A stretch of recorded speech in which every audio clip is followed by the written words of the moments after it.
Welcome to the Lineman Lounge, hosted by Mike and Evo, calling their shots and being outlandish.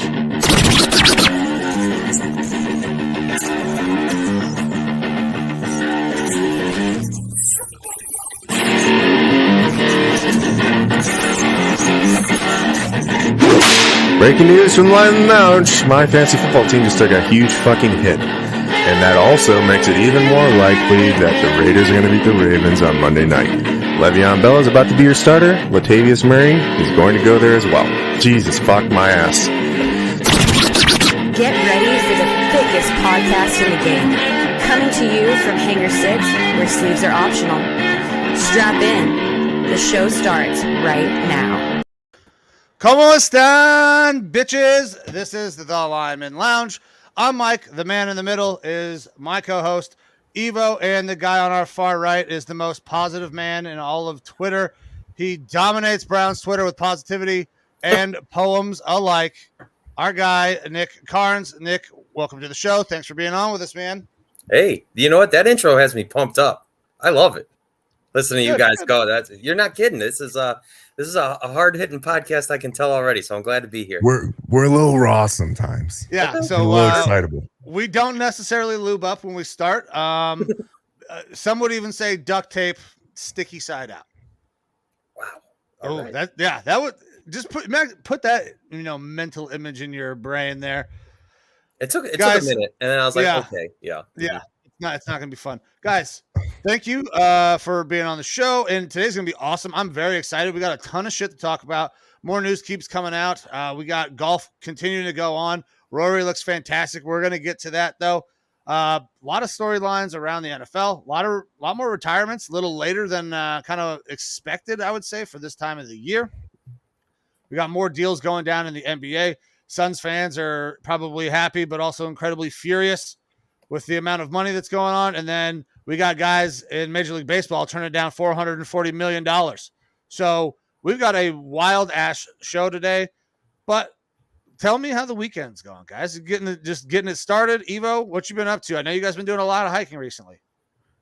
Man, I haven't done a whole lot yet this weekend. I've just kind of been chilling this morning because I'm sure I'll get myself into something this afternoon and tomorrow. I don't know if you saw on the personal Facebook, Mike, but I got myself a massage table over here in the room. So that way, just in case Deshaun Watson wants to come through Southern Arizona and say, what's up? I'll be good to go there. Nice. Are you going to have him in happy baby pose? Oh, that's the only pose that I accept to start off the massage session. All right, there you go. But I really got no plans so far this weekend. We'll see kind of what happens. I'm just trying to take a weekend to chill. I've been running raw the past month and a half, 2 months with tons of hiking and stuff like that. So we'll see. Nothing crazy yet. All right, Nick, what about you, man? You got any big plans for the weekend? You know what? I'm finally going to go see Top Gun this afternoon. Ooh. I haven't seen it. And the first one was one of my favorite movies of all time. I love the original Top Gun, so I can't wait. I know it's super hyped. And yeah, so that's this afternoon. And you know what? I started celebrating Christmas in July yesterday at the Guardians game. They were selling Great Lakes Brewing Company Christmas ale. And it still hits hard. And wow, you know what? I've actually never celebrated Christmas in July with actual Christmas ale. So it was cool to I don't know, just it was at the Guardians game. The game's packed. It was a good time. So it's been a good weekend so far, and now I'm here. Yeah, I know it was packed. We were downtown last night. We went to Pizza 216. Free shout out to those guys. It was fucking delicious. Not necessarily a kid-friendly environment where we had the kids meeting some friends that were down from Arizona. And yeah, we had a good time. It was crazy fucking busy trying to find parking down Euclid Street, which was always goddamn busy. But yeah, we had a good time last night. Tonight, we're going to try to go and hit up a captain's game again. The Lake County Captains, the little A-ball team for the Guardians organization. Should be fun. The only reason that we're sitting in certain spots, my son Graydon really, really wants to get a fucking baseball. He had several chances the last time we were there, but he was always one inning off. He'd go out to the outfield, and then they would hit a foul ball right in our area. and somebody else would get it. He'd come back in from the outfield, bomb, gets hit the very next inning or next half inning, and he's not out there to try to get it. So we're gonna sit right behind the captain's dugout area. Hopefully get a ball for him. Maybe the girls get some as well. Sure. But yeah, Sounds like a good time. I mean, I always wanted a ball too, man. Like, this wasn't gonna happen. Maybe it's because I was watching Twins games growing up or something. But well, I mean, so I feel like being a kid, you got a much higher chance of getting a ball. It's like after the end of the half inning. Plus, I have two adorable emotional terrorists who are more than likely going to get a baseball toss in their general vicinity today. So I'm going to use that to our advantage. Absolutely, man. Yeah. But all right, so talking about kids, let's hop right into the show. We'll get started with some youth sports. So our baseball season is starting to wind down. We are getting ready for the playoffs. Graydon's team ended up making the playoffs, finished as the number 3 seed. I want to say that there are 6 teams that get in, so we should have a decent matchup here in the first round. Also, a little piece of personal news: Graydon was selected to his first All-Star team in the Menor City League. So, congrats to him. I hope he's watching. Absolutely. Yeah, absolutely. That's buddy. awesome, man. Saw that all over the socials over the past week. That's awesome. Yeah, man, I was very pumped for him. He's made a lot of progress this year. The team has made a lot of progress, but we still got some work to do, man. He's always talked like at the start of the year. He's like, man, I want to be. I thought it was weird that he went with this analogy. He's like, I want to be the Tom Brady of this team. I was like, I mean, okay, I get it. Like Tom Brady is the GOAT, right? You want to be the GOAT. I had to explain to him, like, listen, man, winning an All-Star, being selected as an All-Star is really cool. But if you're going to be the Tom Brady, you have higher goals than worried about being an All-Star. You got to go out and try to rally this team to a championship. That's a Tom Brady moment. So, we're still working on that. We're doing some additional coaching stuff last night. I think Amber was secretly videotaping us and posted that on the social as well. So, but yeah, man, I'm very excited for him. And then we also got football tryouts coming up Tuesday. So Menor City Youth League football tryouts are Tuesday. That should be, I want to say, a week. And then a week after that, all the kids get drafted. So he's got a lot of shit going on. Monday's our playoff game. Tuesday's football tryouts. And then hopefully we have another baseball game playing in the playoffs. And then I say towards the end of July, we're going to have that All-Star game. So he's going to be busy as shit until school starts, which is great. It's good for him. Keeps him active, keeps him going. I'm actually trying to do a little something right now myself, and awesome. So good job. Carlton is one of the coaches on Graydon's team. His son just tried out for the travel ball team. Apparently went well. Thanks, CJ. I'll let him know that you said he deserves it. But very busy. I just put in my application to go back to Cleveland State. I'm going to try to go back to school myself, get a degree because, I have started to learn very quickly that unless you're around a bunch of people who were in the military and did the things that you were doing in the military, finding a job that you really love is not as easy as it seems. And to get the positions you maybe want, you have to go back to school and get a degree. So put in that application. Hopefully that all works out and I can, go back and be a student again. Good for you, Mike. I didn't know that they had degrees in male stripping. I don't need a degree. I got a fucking master's in experience in that. There it is. All right. Well, yeah. What would be your stripper name, Mike? Oh man. You're going to put me on the spot. I'm going to say, because I got like 6 of them for myself. So I've never have actually those on hand all the time. I've never thought about it. I'm going to go with, let me hear one of yours first. Give me a little motivation here. Give me a little creative juices here. I got ones for all sorts of different geographical regions. So it's like, if I'm down in like South Beach or something like that, dancing, Enrique Shockwave. Okay. Enrique Shockwave. Yeah. I love how the ginger is Enrique Shockwave. It's just the ginger beard, man. Yeah. Okay. Hardwood floors everywhere else. And then if like I were to go on like a European tour, I'm going to channel like my early 1940s German name, Lieutenant Wilhelm von Penis. Nice. You know, I got all sorts of different stuff lying around just in case. Yeah, honestly, I got nothing. I've never thought about it. It would take me a minute to come up with one of these. Karns, you got anything? You have a stripper name? I'm scrambling over here. I'm not. I've never considered male. I've never considered it. So I don't know. Maybe I need to take a look at these degrees. So you know what? I got one. I'm gonna go with middle name, classic. I'm gonna use my middle name as my first name. David Silvercrest. That's a great name. David Silvercrest. That sounds like a porn star name. Hey, you know what? That's really all I could come up with. So whether I'm, slinging D for some dollar bills on stage or behind or in front of a camera, I think that name works either way. My 4th of July name is Willie Dynamite. Oh, there you go. That's a good one. Wow. I don't know if that's going to be topped. Wow. That is classic. There's everyone's homeworks. Oh wait. Magic Mushroom Head Mike. CJ, I'm not going to the bathroom by you anymore. Apparently Amber's dad was a stripper at one point. Producer Amber, awesome. My lovely wife, my father-in-law was a stripper at one point in his life. I don't want to know that information though. I'm not going to fucking ask him that. Like there's absolutely no scenario where I need to know that information.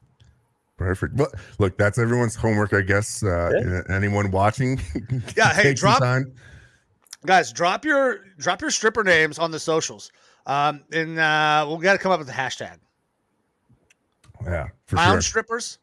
Hashtag lounge strippers. Ooh, lounge strippers. Fair enough. Hey, you sold. All right, hashtag lounge strippers. So drop your stripper name with the hashtag lounge strippers. The best one, we'll come up with some sort of giveaway for you guys. Ooh. We could do that for sure. Yeah, we can figure something out. Yeah. All right, we ready to kick into the some? Real we go from U Sports to stripper names, baby. Why not? We fucking full 180 here at the Lineman Lounge. Are we ready? Sure. Yeah. All right, let's do this. So we're gonna start out with golf. Okay. So we have golf coming up for the show. We actually just did a giveaway, and we're going to be going play some Top Golf with a couple of contest winners. Nice. At First Energy Stadium when they're doing the Top Golf Live event on July 30th. So I want to start with some golf because a guy that I thought was basically done winning tournaments had fell apart, is back to looking like an absolute fucking boss on the course. And Rory McIlroy, he is dominating right now. Now, there are some guys that are close. Hovland, I mean, he's right there, but that's not a guy that's ever won a major championship for me. Like, Rory is a guy that's been there, that's done that, and has dealt with the pressure. Now, we've seen him fold under the pressure, but is this the Rory that finally we were always promised is going to come out, dominate golf tournaments, and be the next Tiger Woods, especially on a weekend where we see Tiger Woods potentially stepping away from the game forever? Wow. Evo, where's your take on this, man? What do you like? What do you think about Rory? And then where are we at with Tiger Woods and his weekend? So, I mean, obviously it's not the Tiger of old. You're starting to see, that pretty heavy decline. And honestly, I mean, the talks of him possibly not coming back and playing again, we all knew he was going to come back and compete. Whether or not he was actually going to be able to be competitive, that's a different story. And look, I like seeing him come back. I would have loved the drama of seeing him actually come back and, go after one of these majors. But it's still really cool to see him go out there. He's forever going to be an icon in golf. I mean, all of your big name golf icons, they go away at some point, So it's okay to see him not, perform at, an extreme high level. That's all right. It's not like a fighter going out there that just can't do it anymore and they're getting beat up. This is a different game. So it was really cool. It was, emotional to watch him, go go up to 18 earlier in the week. Crossing and that then as far bridge, as- man, waving off to Yeah. the fans was. It's one of those moments in sports where it's like, you feel for the guy and what he's done for the game. But as far as Rory, he's obviously having a spectacular showing so far here at the Open. And he's had, he's tied for first right now at 15 under with Hovland. He's had really good showings. But it's always these, the third round and the fourth round where he kind of falls apart a little bit. It doesn't seem like he can string together 4 really good rounds.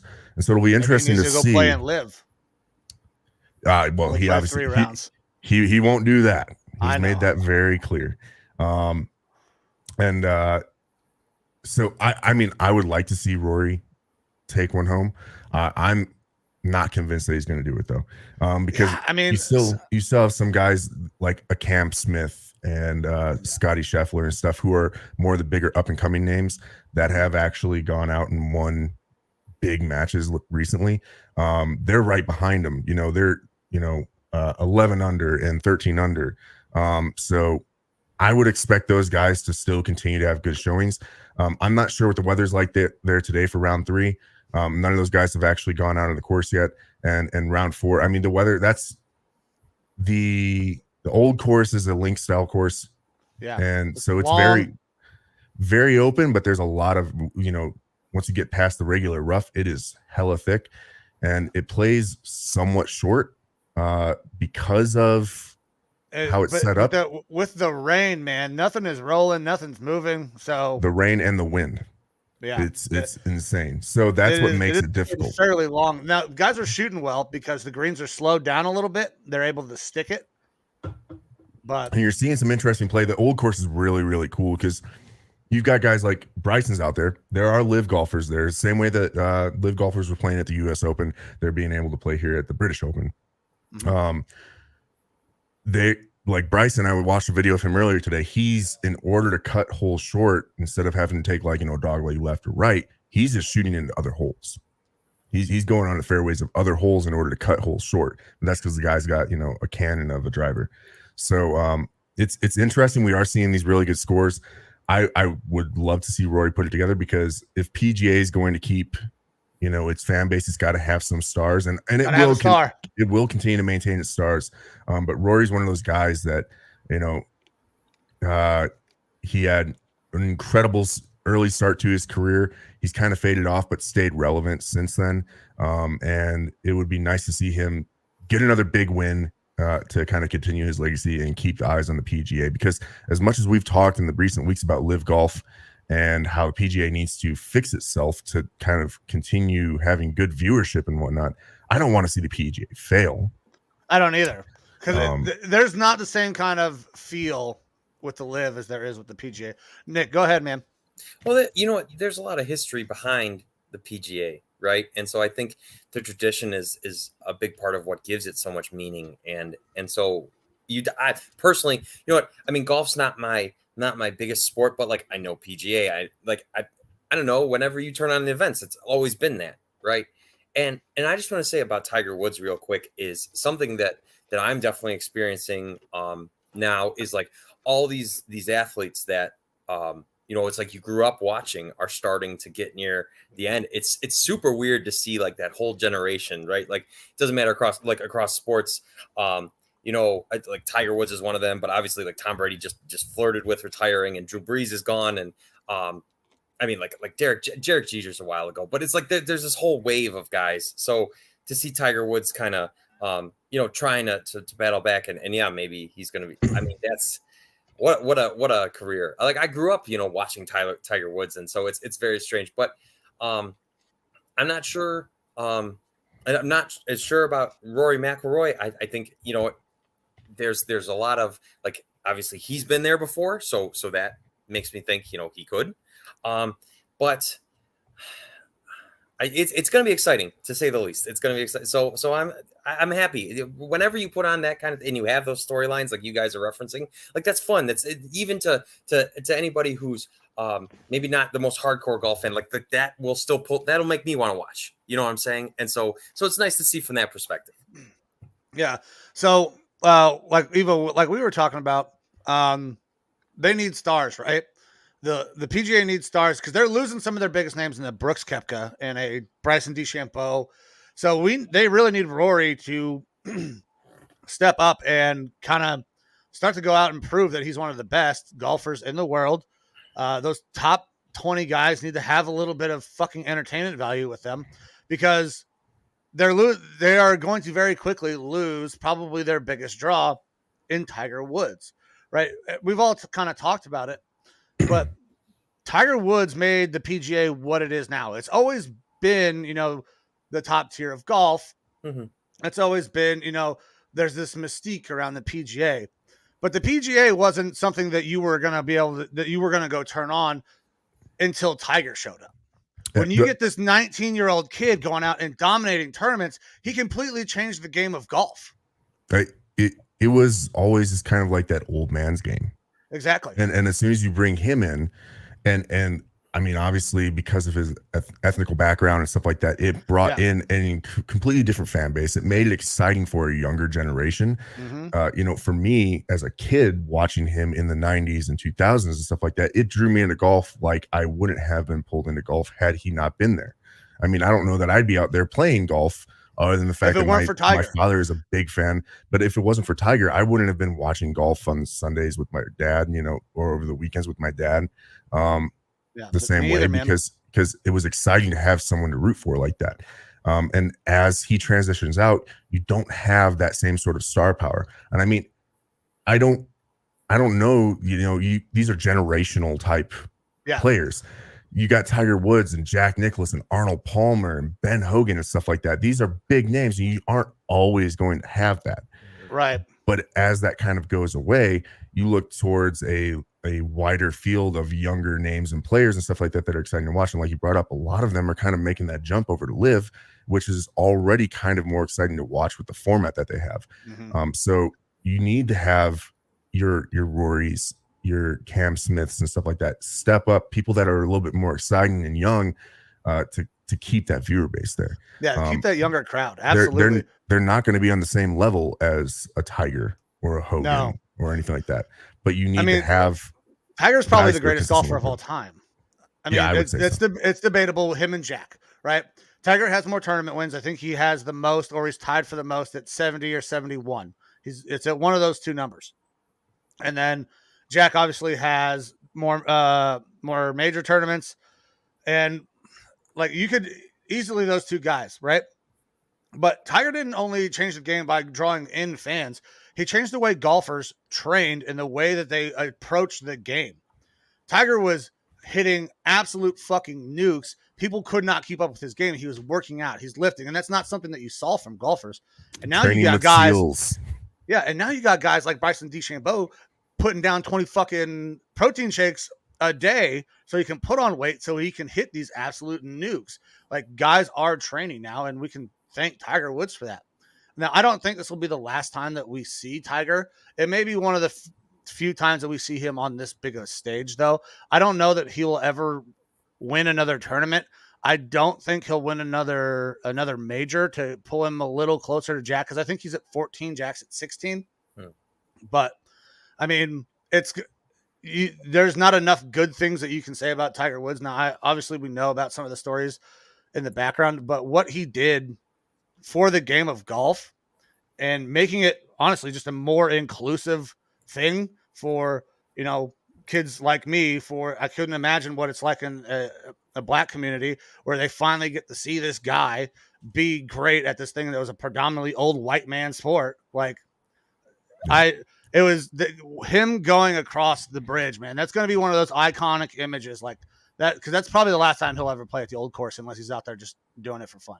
He does say that that's his favorite place to play. And both him, Rory, and one other guy, I can't think of his name, they were actually made honorary members of the Royal and Ancient Golf Club, which is the old course there.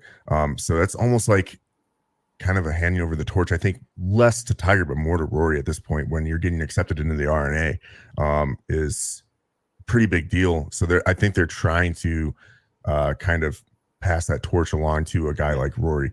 Not that Rory doesn't deserve it, but I don't know, like, he's maybe the next biggest name, maybe, but he's got to get some wins under his belt. And as far as Tiger, he just moved into the lead. He is now 16 under through 14 on the third round. Okay, nice. There it is. Now as far as Tiger playing again, I feel like I can say relatively confidently that he will continue playing. Look, it's not been that long since he had his injury. He's still in the rehab process for sure. And he's still one of those guys, like, you can't count Tom Brady out of anything. I don't think you can count Tiger out of anything. The Masters just feels like Tiger's match. Mm-hmm. I wouldn't be surprised to see him over the next year or two continuing to try to play the Masters. And if he's fully able to rehab, maybe he hits that spark again, and then he calls it after that. All he's got to do is be able to put it together for a weekend, because the weekend at the Masters is the hardest time. You'll see guys shoot pretty good on a Thursday, Friday, and then they change that course up for the weekend, and it is an absolute just fucking bear to get through. That's where we're seeing the leaders at fucking +1, +3s, things like that. If he can find a weekend, he can maybe do it, man. But even if he doesn't, he is so just beyond. He is the game of golf now. He is the image of what I think of when I think PGA. It probably always will be, because that's the guy that we grew up with. Yeah. Until you see another great, which, like I said, they don't come around that often. No, they do not. All right, guys. Anything else on golf?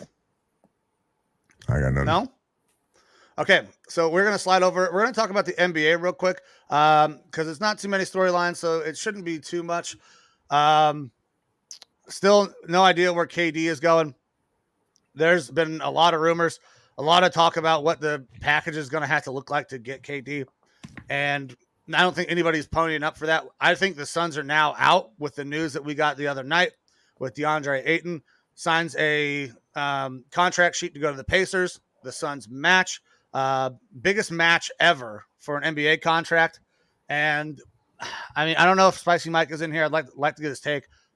Is Ayton worth that amount of money? Because I don't know that he's a traditional big guy. You saw some real flashes from him, but you never saw him put it all together. Like, he is going to be a perennial guy. Like, he doesn't scream all-star to me. There are other big men in the league that I would rather have over a DeAndre Ayton. So what's your guys' take on, the Suns matching that astronomical amount of money for that restricted free agent sheet? Something that I did not expect to happen. I thought Ayton was gone, which would have opened up some money for them to bring in a KD. And I don't know if that's a sign in a trade deal. Do the Nets even want Ayton? I think that the asking price for KD is so astronomical that that's why they made this move, just to keep Ayton in the in-house and move on from the KD talk. Because I don't think KD gets moved this year with what the Nets are asking. And so, is the contract for Ayton too large? Probably.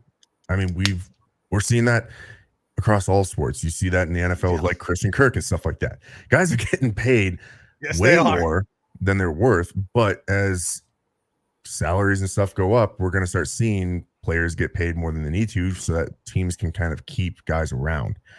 It's a cheaper option in the long run than bringing in a KD, because you're giving up so many picks, so many players, and having to pay an astronomical amount of money.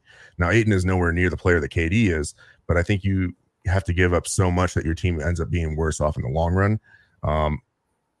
And I know that Mike, Spicy Mike, was not a fan of bringing KD in, and probably for the same reasons, because he just is going to cost too much in trade value.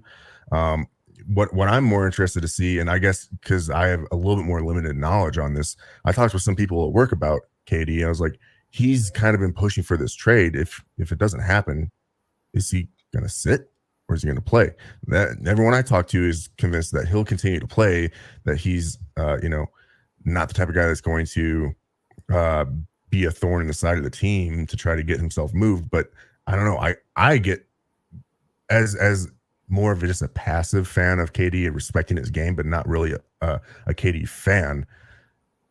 I feel like he's the type of guy that, he's like, I want to trade, and he is a little bit more of a diva than some people like to let on with this sort of stuff, causing some issues in the clubhouse. I don't know. Is it normal for an NBA player to sit if they're not getting traded like they want? I mean, they can. You don't typically see it though. Now you'll see some guys put on some weight, a la James Harden, forcing his way out of Houston. But or are we just going to have like the injury bug? Yeah, where like they just sit on I'm the banged sidelines. up a little bit. I can't go today, coach. I don't know. Yeah. Nick, what do you got? You know what? There's a couple different ways, obviously, to build NBA teams, but I think in recent years we've seen more, like the Bucks won, and they largely drafted that squad and went and won. The Celtics were just in the finals; they largely drafted that squad. The Warriors, obviously, but then you've got examples like I know the Lakers won a championship, getting LeBron, but they've made big roster gutting trades since and really haven't found that same success. And you can make the same argument with the Nets, moving a lot of their assets to get Kyrie Irving, and you look at where they're at now. And I bring all this full circle with the Suns to say I do think that they've obviously had tremendous. They were in the finals, and they've been another playoff team, and Devin Booker's ascending. So I think when you do match that offer for Ayton, you're going into the luxury tax. So you're showing as ownership that you're committed to building a team and a winner that not a lot of owners in the NBA always are willing to do, right? There was significant questions about if they would match it because they were going to have to pay luxury tax.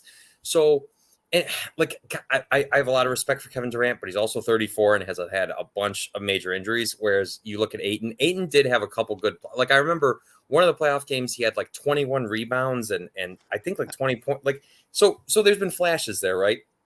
I think betting on that guy and keeping the roster that's already had this much success is a good idea because they've been successful. So, and there's a lot of teams in the NBA that seem very willing to just blow it up and go get, whatever star. And I think we're seeing a little bit more of the opposite, where teams that draft and keep their core and let them develop are finding ways to be successful. Whereas that might not have been the story, 10 years ago. So I really like it for the Suns.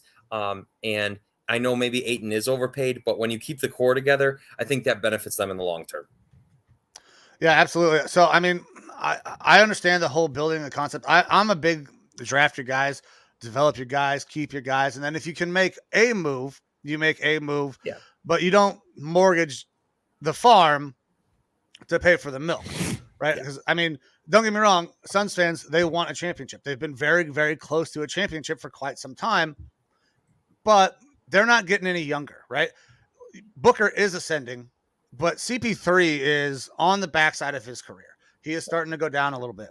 Like, they got to have like an infusion. Maybe Ayton will become that guy that they drafted, that they thought they drafted. And then you have a really good big man with a Devin Booker and a point guard who still knows the game. He's not going to necessarily fill up the stat sheet is like he used to, because that's a guy who could go out and get you 30 if he wanted to, or he could drop 20 assists anytime he wanted to. CP3 is one of the greatest point guards of all time, but he is on that backside of his career. Mm-hmm. So I like the idea of keeping your guys, keeping the core, but this NBA now is starting to is moving away from that because it's such a player-driven league that these guys can kind of force their way out. They can do what they want.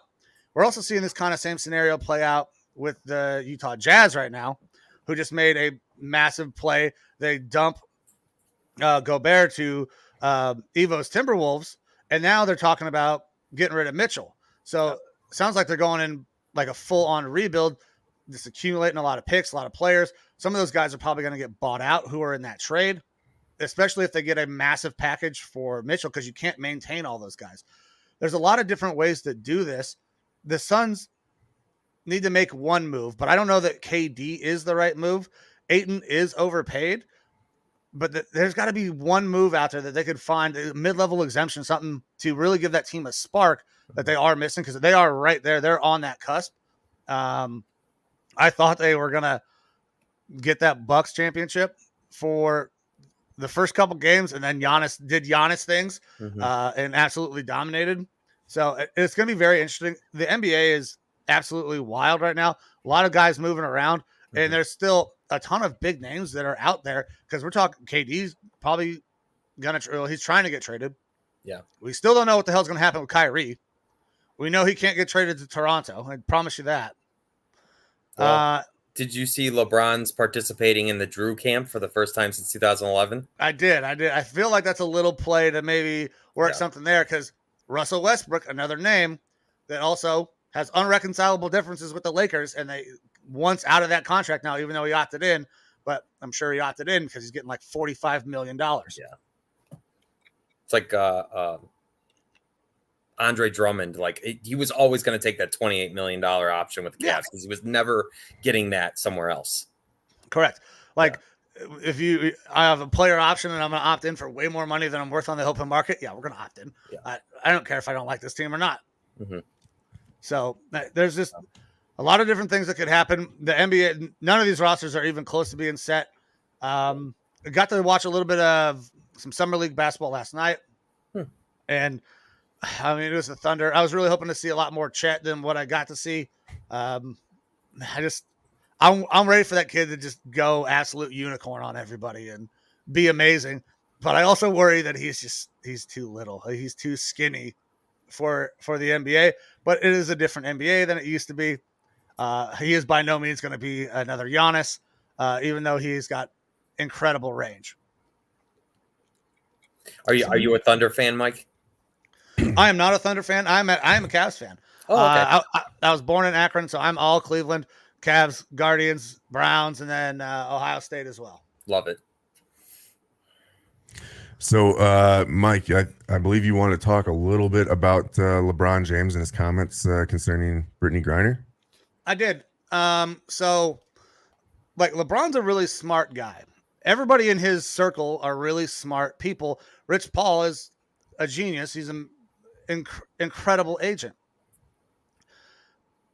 How the little clip got aired of what he said about Brittany Griner being taken wildly out of context is weird to me because they're the people that create the show, produce the show, and put out that content. Now, he came out and kind of clarified his full comments about, listen, if I'm Brittany Griner, I'm not sure how I would feel because the U.S. government has not done, probably all that they could to try to get her back. However, they are dealing with the Russians, who we know are not willing to listen to reason for the most part.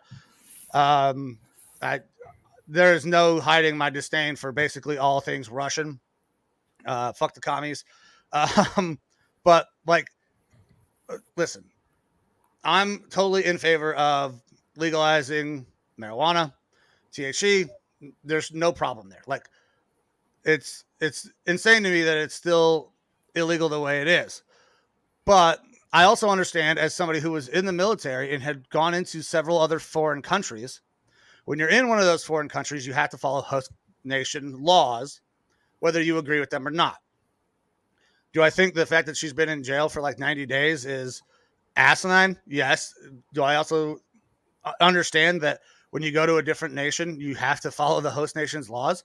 Yes. So I have some empathy for her, but at the same time, it's like, you got to know what you're doing. Like, be smart about this. Right. And then the whole thing with LeBron, like, we've talked about this several times, like, people have to know what they're putting out and the context that it's going to be taken, especially if you're the one who hosts, produces, and releases all the content for the shop. Like, the way that clip was played, it made it sound like LeBron was saying some things that I don't think he was necessarily saying about the U.S. government. Now, we've had our conversations at times about how the U.S. government does not get shit right. Like, we get that. But just be smart about the way you're putting out content. It didn't make any sense to me. Eva, I don't know if you got to see like what he said, at least the actual video clip, and then what his clarification was. I haven't watched the full scope. I've only seen the headlines, so I'm probably only getting that out of context bit like you're talking about. But to be honest, I didn't really pay too much attention to it because there's such a wide range of views and feelings on the whole situation. Like at the end of the day, like you kind of said, you're supposed to follow host nation rules. Russia is an adversary right now. They are notorious for taking things above and beyond even what their laws and their rules are. They can still disappear you and stuff like that for speaking out against the government. And marijuana, CBD oil, even whatever it was that she had over there is not allowed. And whether it is her or her team, her agent, her management, they should have known this and made this very clear to her going over there that you are taking a severe risk if you have any of this stuff on you. So in that respect, I don't feel bad for her for getting in trouble because she should have known better. I think that their legal system is ridiculous, and that, you know, hopefully it gets resolved and she's able to come back. I know the Russian government right now is trying to trade her for an arms dealer. Yeah, they're not using the her same as a chip. No, Yeah, they're not. It's not the same thing at all. I know people like to throw around the whole U.S. doesn't negotiate with terrorists. Well, they're not terrorists right now. You're talking about just government relations and stuff like that. So a 1-for-1 swap of people is absolutely on the table. That's something that can be done. But the asking price is ridiculous right now. Not that Brittany Griner isn't worth doing something to get back. It's just you can't bargain with someone who isn't willing to have a favorable bargain, you know, or favorable barter. I know a lot of people are out there talking shit about Brittany Griner and stuff like that because of her comments towards the U.S. and the U.S. government and whatnot. And my thoughts on this whole situation, and this includes LeBron too, whether his comments are taken out of context or not. We have a First Amendment. You are allowed to say what you want to say and about the government or the United States as a nation. Whether or not I agree with it, that's my take. Whether or not any of us agree with it, that's our take. But we have a First Amendment right for a reason, and you're allowed to say that. Same way that burning a flag, I fucking hate it. It is part of your right. That's that. Mike and I served in the Army. We don't have to agree with everything that you're doing, but we served and fought to uphold the rights of the Constitution and protect the nation. That is their right. All right. And as far as I'm concerned, Brittany Griner, the stuff that she said is kind of nasty, despicable or whatever, but at the end of the day, she's an American. And it's like if you get in a fight with someone, like your younger brother, you're sitting there fighting them all the time, and then someone picks on your younger brother, you're going to stand up for your younger brother at the end of the day. It's family. So at the end of the day, fuck Brittany Griner for what she said. I don't like it. It's her right to say that. But at the end of the day, she's ours, and we should be doing what we can to try to bring her back. Fuck LeBron for some of the comments that he said here and in the past, but it's his right to be able to say that. You can disagree with it, but it doesn't make him un-American. If anything, it makes him more American because he's exercising his rights and his freedoms. I like you said, I think it's silly for his team to allow something that could be twisted in any way to get out there. But as of right now, you know, that whether or not her behavior is despicable or anything like that, talking about the U.S. or anything like that, every American is worth fighting for, even those who might hate their country or the way that things are being run. I mean, I hate many things about how the U.S. and the government runs things. It doesn't mean that it's not my country and worth fighting for. So hopefully this gets resolved at some point in time. I do think it's kind of funny. Like I constantly get the meme in my head, that Pikachu meme of like her being like, fuck the US for this and blah, blah, blah, and fuck the government for that. And then the US government's not done anything to get her back yet, really. I mean, I'm sure they've done stuff. They've had conversations, but then like that surprise face, like what? The government didn't protect me? Like the shocked face? Like it's I'm sure that they are working to try to get her back, but as far as the priority list, she might not be the highest on it. And I don't know that it's because of her comments against the government. I think it's just because, which is going to be the narrative, is that because of her comments. That's always going to be the spin on that. People are going to say that's why we haven't gotten her back yet. but in reality, it's because the Russians aren't playing ball right now. Like with everything going on in Ukraine and everything, this is just a political chip that Russia's trying to play. We absolutely should not give over an arms dealer for. And at the end of the day, I don't want to put a potential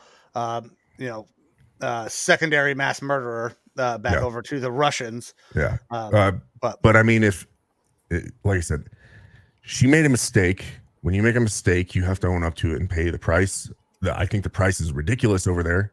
Hopefully, she doesn't have to do years of time. I mean, the court stuff is already going insanely long. But it's kind of like if you step in shit, you got to own it. And, that sucks, but it is what it is right now. What do you got, Nick? You know what? I think Evo said it pretty well. At the end of the day, she's an American, and you work to protect and help your own. The U.S. helps infinite non-Americans all the time. You know what? And I get there's nuance and it's complicated, but it's pretty simple to me in the fact that she's an American, and as one, I would like to hope that we all would feel some sort of like if we're stranded wherever, we all make mistakes. We're like, and I'm not trying to absolve her of consequences of them, but you know what? Your brother makes mistakes. You're anybody you're related to didn't make mistakes. They're still your blood, and I think in this case, she's still an American. So the same try to help her should apply. That's I know it's short, but that's what I got. No, it's fine, man. And I'm on the same page. Like, listen, she fucked up. There are always consequences for fuck ups. There are consequences for doing smart things too. We just call those rewards. Like, but she's still an American. We got to get her to the fuck home. Yep. And I don't want to give up an arms dealer for her, but we got to find a way. And it sucks because now we're dealing with the fucking mad Russians, that government is despicable. It's more corrupt than ours, and that's hard to do at this point. So, all right. We got anything else on the NBA, guys? Nothing for my other storylines that you guys have seen? No? All right, cool. So we'll hop off of that. So we're going to slide over into some baseball. One of my favorite things to talk about. I'm a huge baseball guy, and one of the best events of the year is coming up very quickly, and that is the Home Run Derby. And our boy, at least mine and Karns' boy, Jose Ramirez is going to be out there hitting fucking bombs during the Home Run Derby. I'm very excited to see him. Not typically a guy, so he hits a lot of home runs, but he doesn't necessarily look like he's always trying to hit home runs. He's typically a pull hitter, but I wonder how he's going to do. Man, it's a stacked field. I'm very excited to see Albert Pujols do this one more time as well. Yeah. I could not believe that Rob Manfred had made the decision, a smart decision, to add Albert Pujols and Miguel Cabrera to the All-Star teams. It was a brilliant play. Somebody had to have given that information because he wouldn't do it on his own. He's not smart enough to. But yeah, I'm very pumped. I love the Home Run Derby. I cannot wait to see Jose go out there and rip some bombs. I just hope it doesn't change his swing. So Karns, we're going to go to you, man. How you feeling about the Guardians, and what's your level of excitement here to see one of our guys, one of the best players in baseball who does not get talked about enough, go out there and represent for the city of Cleveland? Well, you know what? I'll say too, we had the All-Star game not too long ago, and now we've got Jose Ramirez representing us in what you would say. I would say that the Home Run Derby is bigger than the actual All-Star game. I don't know if that's a take or not. So there's nothing like being featured while you're in the Home Run Derby because it's just you, right? And you get that extended time and all that, especially if he goes deep into it. So I really love that for him, especially, they'll probably talk about how, Jose took a discount to stay in Cleveland and really, hype up the fact that, and I always want players to get as much as they can for themselves. I'm not trying to celebrate that, but the fact that Jose was willing to stay in Cleveland and take that, I think he deserves the spotlight, and he doesn't often get it in Cleveland. Now, I want to say I was at the game last night, and the place was just awesome. And so I wish it could be like that every night, and I still have hope that it will be. at some point. But it's really great to see that support for him and the recognition that he's getting, because he's one of those guys that he's not going to do it loudly. He lets his work speak for himself, and I have so much respect for that. So I love him getting the shine that he deserves. And as far as the Guardians go, they're just like up, down, up, down, up, down. And I think that's what you're going to get when you're like younger than some AAA teams as a whole. Like you're going to be that way, right? Young teams typically are. They're not as consistent. But it definitely speaks to the fact, like they're kind of right in the thick of it right now, right around 500, been floating around there. They had first place briefly. I think they have potential, and I'm really excited because as we get into the All-Star break here, the trade deadline is going to come up, and maybe we'll start to see a little bit of that new minority owner money, right? They could be active at the trade deadline. That would be very good, especially with a guy that's going to be available on the trade market. But before we talk about that, Evo, what are your feelings on All-Star Weekend? I know you're not a huge baseball guy; you are more of a passive baseball fan, Twins fan. We will, allow that for a little bit. But like, are you on the same page as Karns? Because I'm totally with Karns. The home run derby to me is way better than the All-Star game, even though the MLB All-Star game is the greatest All-Star game of the three major sports. Agreed. The fucking Pro Bowl is dog shit. I refuse to watch it. And then the NBA All-Star game, it's kind of fun. I wish they played defense, but that's another thing I'd rather watch the skills competition in rather than the actual game itself. Yeah, I'm 100% on board with that. Of all the All-Star games, the MLB All-Star game is the best. And when you're talking about All-Star Weekend, that home run derby is the most fun to watch. Like you said, Pro Bowl sucks. What we want to see is that skills competition, right? Mm-hmm. Because you're seeing individual skills and little mini games going on.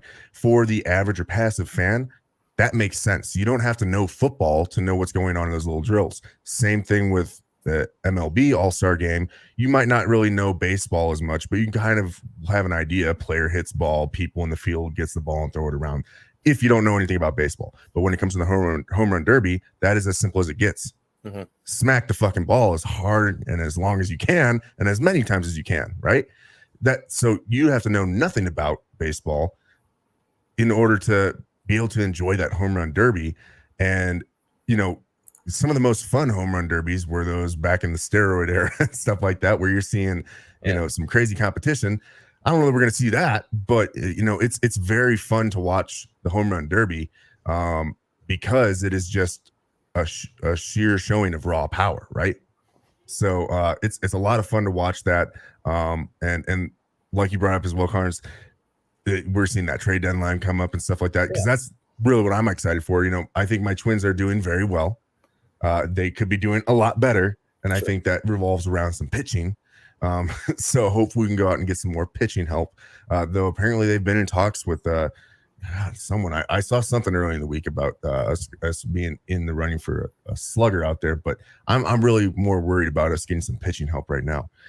But what is interesting is one of those guys that's in the home run derby, Juan Soto, just had a little bit of a contract thing going on. He rejected a $440 million deal. He rejected it. Was it 10 year, 440? 15. Or was it 15, 440? Okay. So, I mean, that's a lot of years, right? Yeah. But it's a lot of money. I mean, he declined a 13-year, $350 million deal earlier in the year from him as well. Yeah.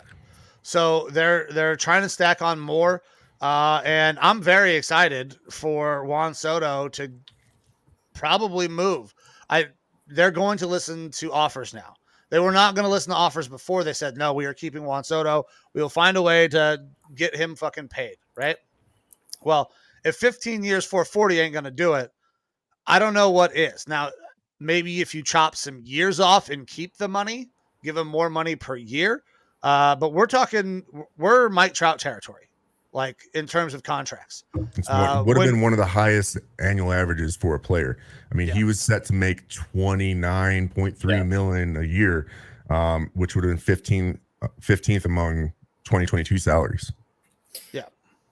I wonder if I wonder if part of it is like MLB players looking at the NBA and NFL and saying these guys are pushing, $40 million in some of the like, because Juan Soto's obviously one of like a great, and so maybe he's looking at like Patrick Mahomes and LeBron James or whoever, and or fucking Damian Lillard money that's coming up. Sure, yeah, and saying that's what I want, but I'd be, hey, you know what? If I have no idea, because people are crazy on that they're saying, can the Guardians get Juan Soto, and I really don't think so. But there's no fucking way. Now we could maybe trade for him for the rest of the year, but there's no way we could sign him. With him turning down this kind of money, it leads me to believe that there's only so many places that Juan could go. Mm-hmm. He's going to go to a New York team, Yankees or the Mets, because they're both paying. The Dodgers, they could absolutely afford to pay him. I don't know if the Angels can afford to pay him. Now, obviously, massive market, but they are paying Mike Trout a big old fucking bag of money. Yeah. And I don't know how many other teams out there are really willing to spend like that. I mean one of the names that was brought up on ESPN is the Giants. I don't know if he would fucking dominate in that ballpark. Really short right field. He would hit so many fucking home runs. But can that team pull together that much money? This is a team that is not known for spending a lot. They do a really good job of drafting and developing in that organization. That's how they have got the majority of their talent. They will go out and they'll make a signing or two. They're not necessarily a big player in these massive deals, but I think if he was out in San Francisco, he might hit 60 playing over there. Sorry, Mike, I didn't mean to. No, you're good, man.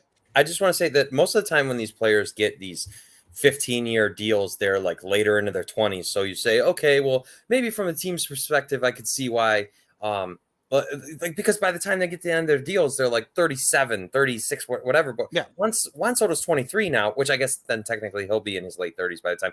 But that's his entire prime, right? So I mean, it's crazy to like. I think it's because it would have been more than Mike Trout, right? So it's not like the Nationals lowballed him. I don't think so.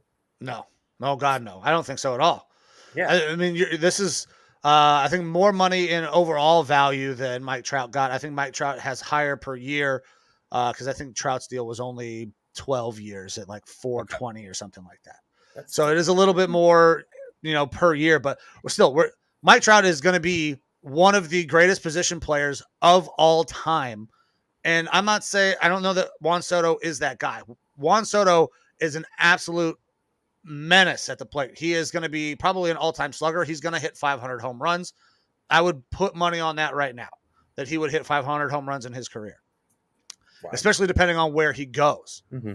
But I don't know about overall position player because Juan Soto plays average defense.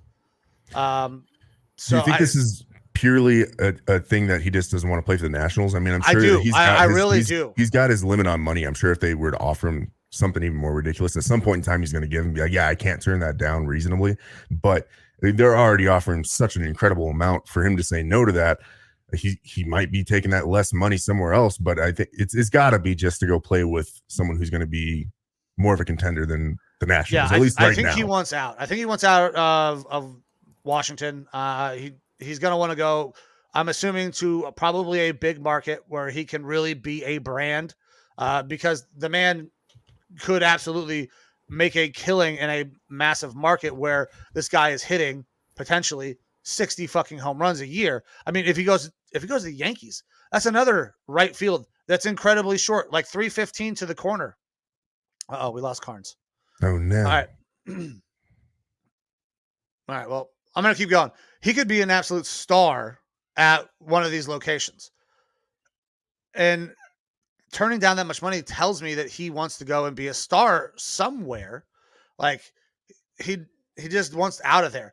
Now, what would it take to get him?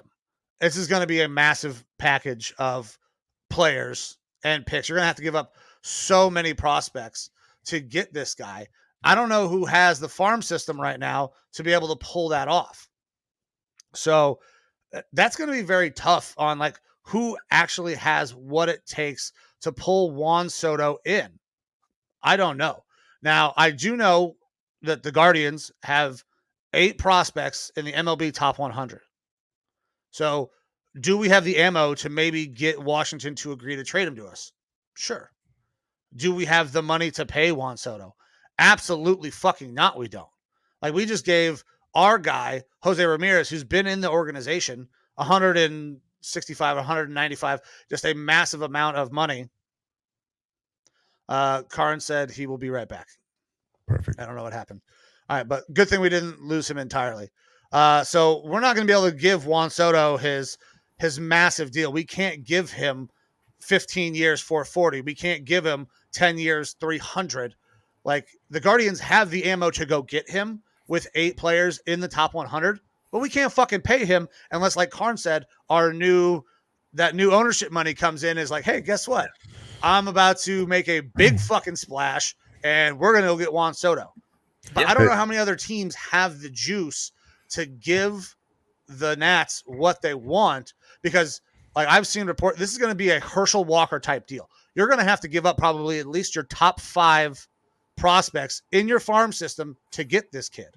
Who has enough juice? No offense to the Guardians either, though. I feel like if he's making a play to leave the Nationals, even though the Guardians are having a good year and they've got a lot of that good young talent, I don't know that if he gets traded to the Guardians that he's going to be willing to accept that deal. Yeah. That's the thing, is that I think anyone that's going to be a player in this deal is already going to be having talks with his camp, and it's going to be a place that he's willing to go to and sign at. So, but that doesn't necessarily mean that that's what the Nats are going to do. The Nats are going to have to look for the best deal for them. It's very possible that Juan Soto gets traded to a team who is contending for this year. He plays out this year's contract. That team tries to go and win a World Series, and then he hits the free agent market, and then people are at an absolute bidding war for this guy's services. Yeah, but I don't think you're going to see that Herschel Walker type of deal unless the team that is receiving him knows that he is in fact willing to sign with them. So it'll be interesting. I do expect him to go to one of those big markets, probably like the Dodgers or something like that. Just makes a lot of sense. Is like a team. I remember San Diego made all kinds of splash moves with Machado, and I wonder, like, I know they're not like a huge market team or anything, but I wonder, like, is that something like that they would try? I have no idea, but I know they're paying massive contracts already. But there's always that sneaky team. Like, could the Philadelphia Phillies try that or something? Like something like that. Well, the Phillies are already shelling out a ton of money. They have one of the highest caps in all of baseball right now. One of the reasons that Joe Girardi got fired is because they spent so much money and were drastically underperforming.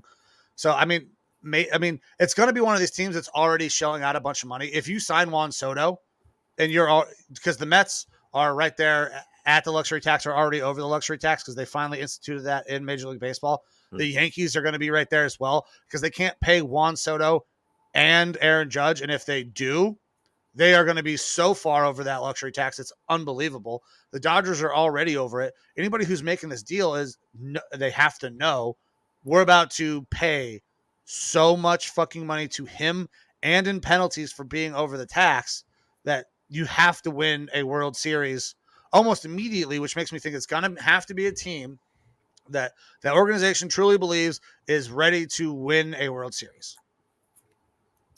Yeah. So that definitely limits it, which is interesting because can you get this giant offer if there's not that many competitors for him? You know what I'm saying? Yeah, I don't know. I mean, it's entirely possible that maybe he just doesn't like the Washington area. Maybe he wants to go somewhere of his choosing. Maybe he wants to go live in middle America in fucking Kansas City.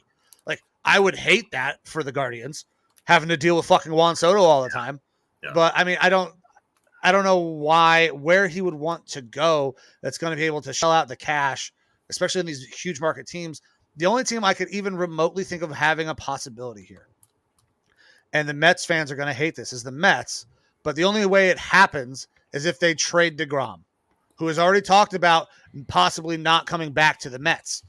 That opens up a ton of money for them. They maybe don't go so far into the luxury tax. They get a package of players for DeGrom, and they can really kind of turn this thing into a potential, like a nice little 5-10 year run for the Mets, who've been much maligned and always find a way to collapse at the end of the year. That's one possible scenario. I got my popcorn. That's all I know. I mean, could he get moved by the trade deadline? Like, could it happen that quickly? I think so. I think if the Nets are knowing that he's not going to re-sign, you have to get it done, because otherwise you lose Juan Soto and you get nothing in return. They're going to have to take something from somebody. It may not be that Herschel Walker package, because people are like, man, we can't fucking pay him. So we can give you this and you'll get something, or you could let Juan Soto play out this last year, not make the playoffs because the Nats have no fucking shot at making it, and then you lose him. No. Like, the Nets have not Nets. Jesus Christ, I'm sorry. Nats. The Nets also have no leverage, but the Nats have no leverage in this. So, all right. So that's the Juan Soto stuff. We'll take a quick look at the standings. Guardians back over 500, finally 45-44. 2.5 games back of Evo's Twins. Somehow you guys just keep letting us fucking hang around. You guys keep letting us hang around for too long. Something crazy is going to happen, because we got some kids that are coming up. Nolan Jones, I've been waiting for him to make his appearance on the Big League Club for quite some time. Like, I thought this was the next dude. I thought we were going to end up moving Jose over to second base. Nolan was going to slide into third, and we would just have the most amazing infield ever with Francisco Lindor, Nolan Jones, and Jose. And it didn't pan out. They have shifted Nolan out to the outfield, which is great because we need some pop in the outfield. Yeah, absolutely. And I'm very excited. We got some other kids that are coming up, starting to see more guys who are a little younger, performing a little better, get more at bats. Listen, I like Miles Straw. Good dude, plays fantastic defense out in center field. He's just not hitting. So I like the idea of getting some young guys some at bats. We are so young that we are way overperforming what I expected, what I think the front office was expecting. So I'm pumped that we're still hanging around. I don't care about, having a good record and not quite, making it to a World Series, or if we just miss the playoffs, because MLB draft picks you have no idea what you're getting for probably 5 years. Mike Trout wasn't drafted number 1. He was drafted like 16th or some shit.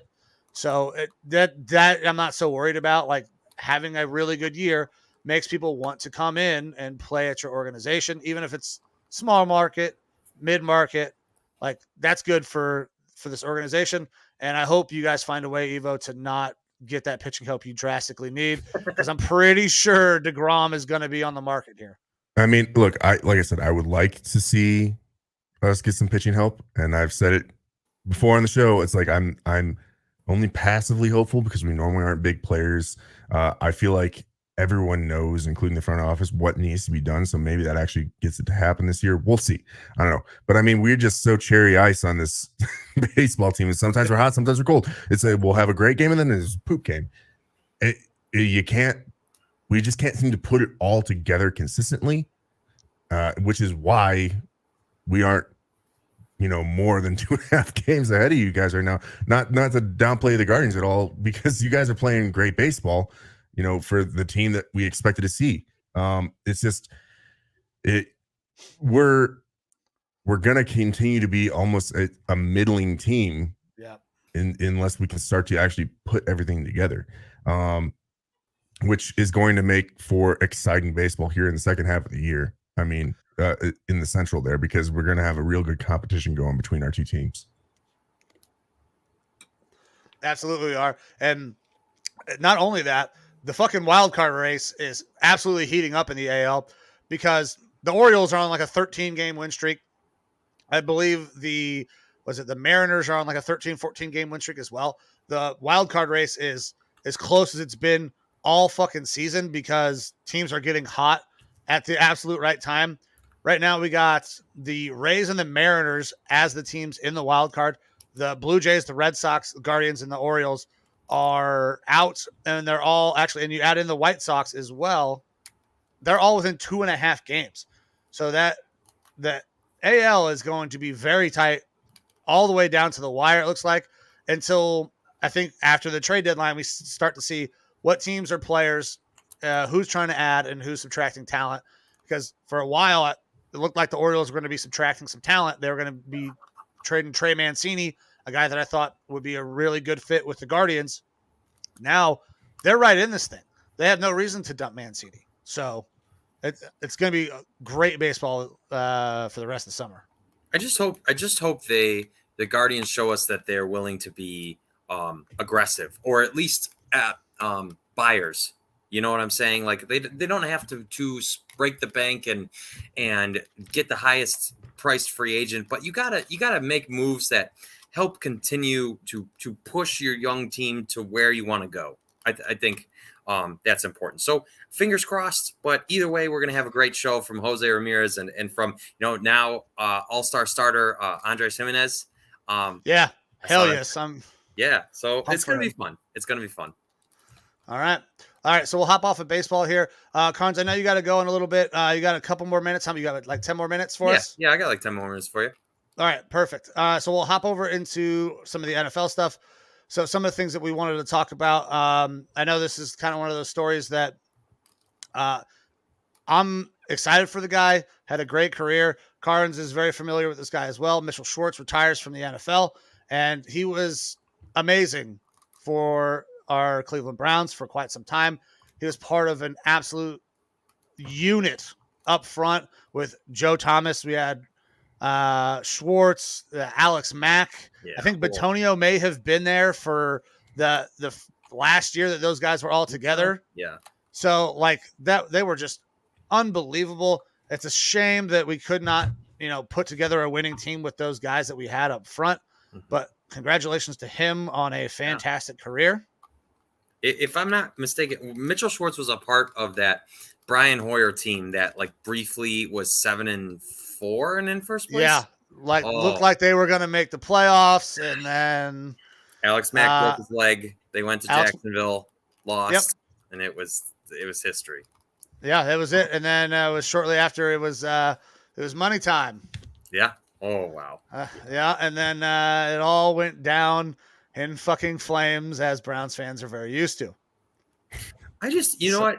I remember when Mitchell Schwartz was drafted, and there was argument over what position he would play, and he didn't have a whole lot of high expectations from what the general consensus was. There were a lot of mixed takes on the pick, and so for him to be as great as he was, and correct me, he did win the Super Bowl with Kansas City, correct?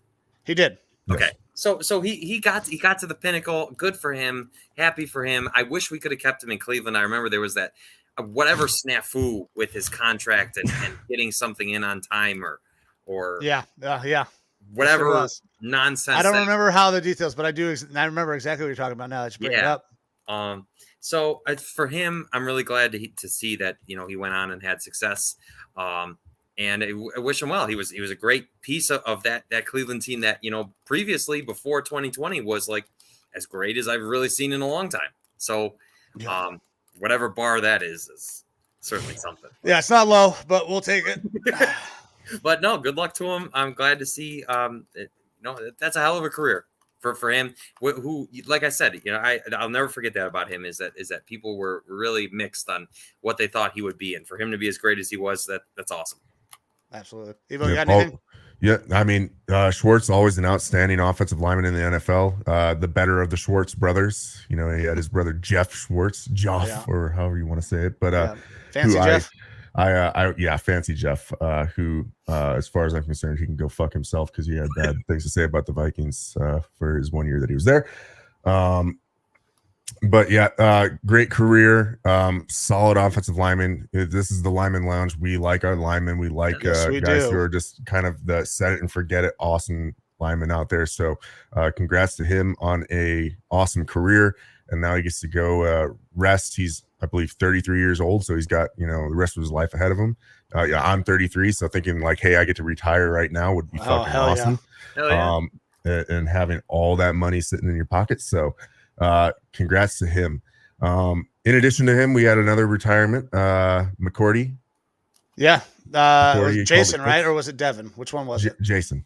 Jason. Wow. Yeah. I mean, another absolute stud. I mean, has been to the pinnacle multiple times. A pro's pro, great career. Is Devin still playing, or did Devin retire last year? I don't know. I don't remember, because I thought that there was always kind of like a deal where like they were going to play the same amount of time or something like that. But I mean, he absolute stud. I mean, you can't say enough good things about him. When you're in that, you know, that organization. Devin's still playing. Devin is still playing. Okay, yeah. Like when you're playing with the Patriots, you're gonna learn the right way to be. You're gonna learn how to be a professional. That's exactly what he was. I mean, he was great for us. Like he was a veteran presence that team sorely needed when he got here. So congratulations again on another fantastic career. Absolutely. Mm-hmm. And then yet another retirement. We had Richie Incognito signing that 1-day deal with the Raiders to call it a career. A very interesting lineman, real nasty dude. Yeah. Both like on the field, off the field type stuff. But on the field, I mean, he was a mauler, man. He's definitely got that kind of lineman mentality that would have been great in the 80s, early 90s. And then in the current meta of football, it didn't work out as well from a PR perspective, but he was a very good offensive lineman on the field. But calling it a career as well. So best wishes to him. Yeah. And it makes 100% sense to me that he signs the 1-day deal to retire as a Raider. Like he's a Raider. I don't care where else he went. Like even if he never played for the Raiders, Richie Incognito to me sounds like the way he played. He seemed like he was a perfect fit for that Raiders organization. Yeah, absolutely. So, you know what? I know that you guys got a bunch more that you're going to talk about. So I don't want to interrupt your flow. I just want to say thank you for letting me join you. I apologize that I got a jet on you a little quicker than I should have asked, but it's obvious to me, you know what, seeing what you guys do, it's a great show. You cover so many topics knowledgeably. I don't know how you do it all. Because God, I football is like enough for me to like, and you know, a little bit baseball, basketball, but it's amazing the range you guys have. So I just want to say to both of you, I really appreciate it. And it's been great to be here today. And like I said, I don't want to end your show or anything, because I know you got all kinds more stuff to talk about. So thank you. Hey, no problem, man. Thank you for coming on so much. You want to pump up anything social media wise, anything that you're doing? Let them know where they can listen to you on your podcast and all that stuff, man. I appreciate that. You know what? So we do my two friends, Ed in Columbus and Jacob Roach. We do the Barking Browns show together. We're presented by Network 216. We're live every Tuesday at 8. And if you want to find me, I'm at Karnsies817 on Twitter. But I just want to say, if you're listening to the Lineman Lounge right now, you made a good choice, because this is a great show. I love what you guys do. So thank you. It's been a great opportunity to be here. And I'd love to come back soon. Yeah, absolutely, man. We'd love to have you back on. Thank you for the kind words. Guys, go check out Karnsy. Check out the Barking Browns podcast. It's pretty good. I enjoy your guys' content as well. And then if you guys ever need a little morale boost, just go check out what Karnsy's doing on his Twitter. Constantly positive. And like, I appreciate all the things that you do and all the content you put out, man. So thank you very much for being on with us. Yeah, thank you. Thanks, buddy. I know we'll talk soon. You guys take care, and go Browns. Go Browns. All right. So that was Nick Karns, guys. Big shout out to that guy for coming on the show. Like anytime that you're reaching out to people, like I don't know Karns, we didn't know Gab. Anytime you're reaching out to people, you hope that, you know, that they are willing to come on the show, you know, help us do what we do here. And then hopefully they enjoy their time. So Karns is good dude. Really enjoyed talking with him. And then hopefully we'll have him back on and maybe do some more collaborative stuff with him and maybe the guys over there at the Barking Browns podcast. Yeah, absolutely. All right, so we were talking about Richie Incognito. Yep. Man, which I'm sure we can move off of. I mean, yeah, good. I mean, listen, he was a dude who he went out and fucking hit you in the mouth, like. And I know it's weird. Like, I was a youth football coach, a youth baseball coach. Like, there are different ways to coach different things. But like when you're talking even to young kids, right? 8, 9, 10-year-olds, you have to train somebody. You have to teach them that it's okay to be physical, to drive a motherfucker into the ground. That's not something that's normal for a youth, right? Richie Incognito embodied everything that you want to train with certain limitations. You don't want to be dirty like some of the things that maybe Richie did throughout his career. I'm not going to call him a dirty player, but there were some instances where Richie maybe took some shots he didn't need to take. Like I said, he's that old school offensive lineman where in the 80s, early 90s, that's exactly what you want to see from your offensive lineman. You don't 100%. Want a nice guy. No, you want a guy out there that's who's going to stick his helmet up under your chin and drive your ass into the ground. And that's exactly what he was. As a quarterback, that's the type of lineman that you want in front of you. Someone that's going to go balls to the wall to make sure that no one's getting to you. But like I said, he's had kind of that interesting career as we've kind of morphed into what is today's society in football. He drafted by the Rams, played for the Dolphins, played for the Bills, played for the Raiders. He signed with the Bills back in 2015, went to 3 straight Pro Bowls, and then he started his retirement process in 2017, saying his liver and kidneys were shutting down. He had, when he was with the Dolphins, that little spat with a fellow offensive lineman, Jonathan Martin, where he was apparently bullying him and possibly saying some slurs and things like that, which definitely within the realm of possibility for this guy, because I feel like that was his way of his MO. Pushing people. Yep. And then, 2018, he went on to involuntary psychiatric hold after he apparently had thrown a dumbbell at someone in a gym, was arrested for threatening to shoot some people at a funeral home where his father was at, his late father. He ended up pleading guilty to some misdemeanors after an incident involving his grandmother. It kind of weird, wonky career. And look, the Raiders, Mike Mayock was the GM at the time when they brought him in. He said, look, you can't have all Boy Scouts on your team. Right. We all know that. That's unfortunately professional sports. You're going to have a wide varying range of different personality types and people on your squad. When it came to playing on the football field and just purely looking at that, guy was a great offensive lineman, hard-nosed, old school type of lineman. Not someone that you want to line up against if you're on defense, because you know that he's going to be coming at you just like a defender would be. He's out there for blood. So good career for Richie Incognito. Hopefully he's able to stay healthy mentally and physically off the field. Agreed. All right. So we got the Incognito stuff. So that's all of our retirements. Let's hit this again real quick. This story won't go away because, well, Dan Snyder's a fucking dickhead. He is refusing. He will not testify under subpoena. It's not going to happen, guys. Like, I don't know what you think you can do to make this happen. I know you're going to go to a FISA court and get some sort of warrant. I don't understand. He's not going to do it. He's not going to go in there. And if he does show up because you find a way to force him to get in there, he's going to plead the fifth the whole fucking time. You're not going to get anything out of Dan Snyder. That's not going to happen. His attorney said that the committee's concerns about his client withholding or their client withholding information, if not testified under subpoena, would be baseless. But like you said, subpoena or not, he's going to go in there and say nothing.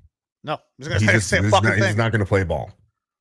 Not going to happen. He offered to do the video thing. I think that the committee balked at that. They said, no, we're going to have you here under subpoena and all that shit. So, I mean, listen, Dan Snyder is the way he is. I don't like the way he is. I don't think most people like the way he is. He runs his organization like a fucking brothel. But I mean, I don't know what they're going to do. I don't know that we're ever going to find out the true scope of all the things that were happening inside that organization.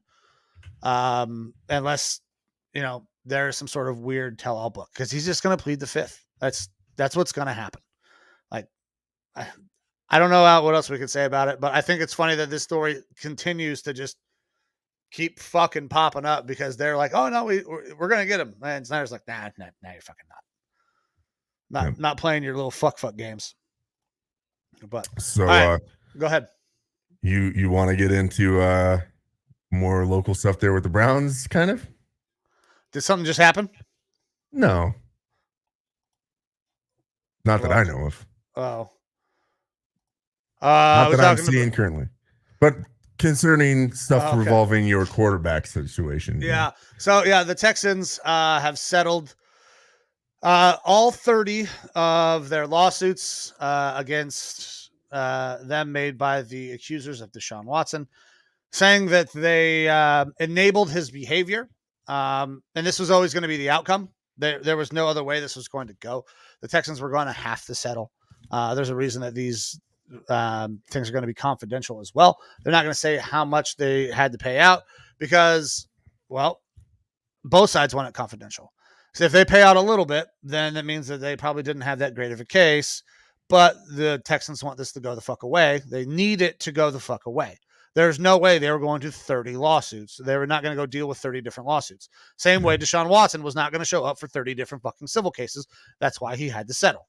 It's definitely a situation of like, hey, we just got rid of this guy, so we don't have to deal with this anymore, and we just really don't want to deal with it. So here's some money, go be quiet. Because if you look at the press release from the McNairs, I'll read it verbatim here. So, we were shocked and deeply saddened when we first learned of the allegations against our then franchise quarterback in March of 2021. Although our organization did not have any knowledge of Deshaun Watson's alleged misconduct, we have internally chosen to resolve this matter amicably.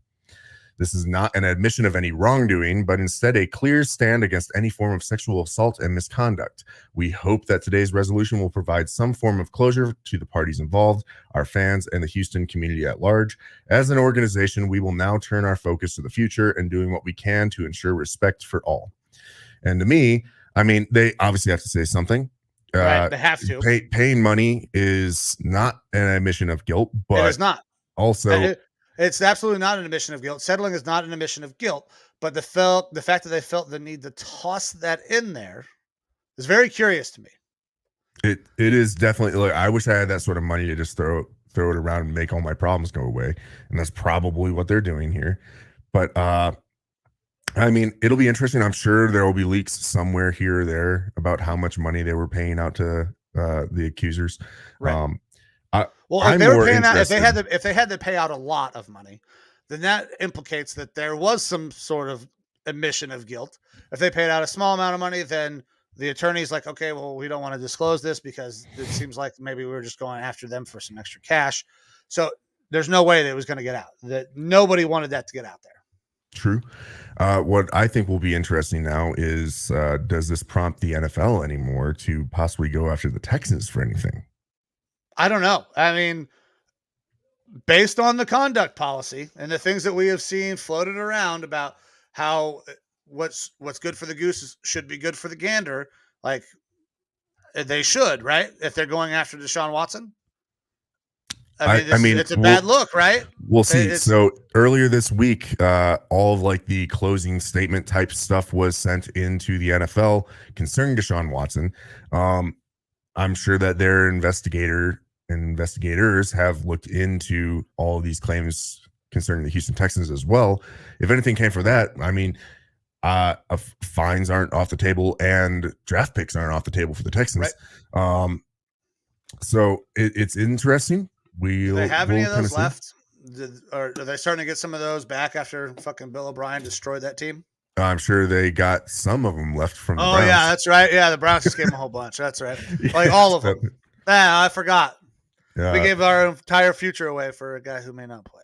Yeah, it'll be interesting. He probably will play. He probably will play based on the reports that are coming out. I mean, we keep on seeing more and more, at least I keep on seeing more and more reports of 4 to 6 games and stuff like that. Like it's getting even lower now.